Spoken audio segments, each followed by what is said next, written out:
반갑습니다. 중앙토지보상원의 박상현 감정평가사 겸 행정사입니다.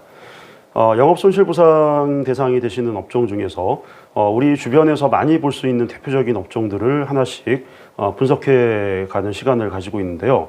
오늘은 어린이집과 유치원 업종의 영업보상에 대해서 한번 같이 분석해 보는 시간을 가지고자 합니다.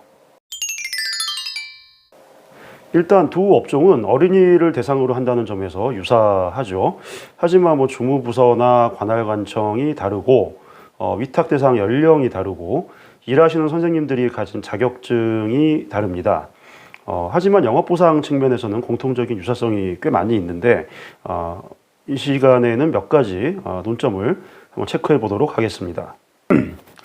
자, 먼저 민간이 운영하는 어린이집이나 유치원은 이전비는 물론이고 최대 4개월치 휴업손실 보상이 대상이 되는데 별 문제는 없습니다.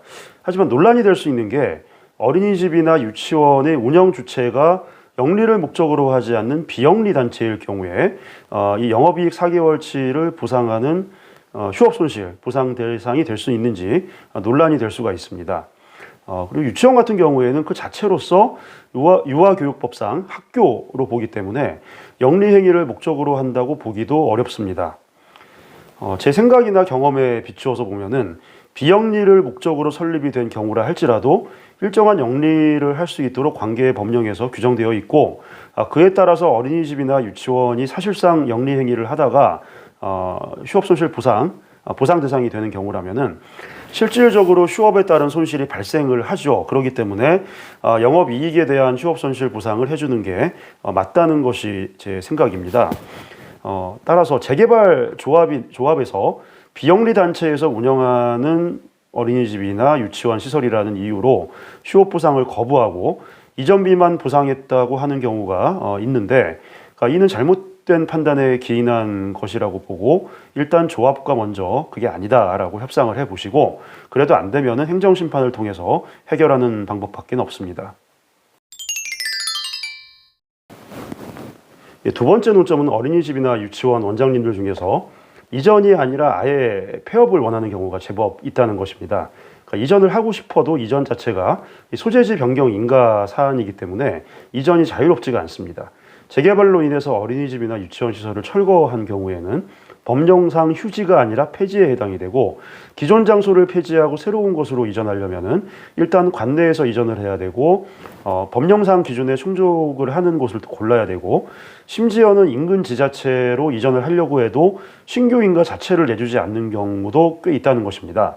따라서 이러한 사실상의 제약 때문에 자연스럽게 이전을 포기하고 폐업을 고려할 수밖에 없는 상황에 이르는 경우도 많이 봤습니다.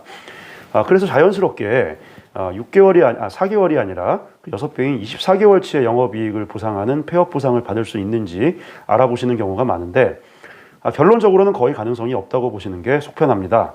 폐업 보상은 일반 휴업 보상보다 6배나 많은 영업이익을 보상하기 때문에 요건이 상당히 까다롭고 인정되는 경우가 거의 없습니다. 사실상 본인은 폐업을 할 수밖에 없는 상황이라고 여기더라도 막상 법령상 요건에 대입을 해보면은 폐업의 요건에 해당되지 않는 경우가 대부분이라고 보시면 됩니다. 하지만 실질적으로 입은 피해를 어필하는 여러 가지 방안 중 하나로 활용해 볼 가치는 있다고 보여집니다.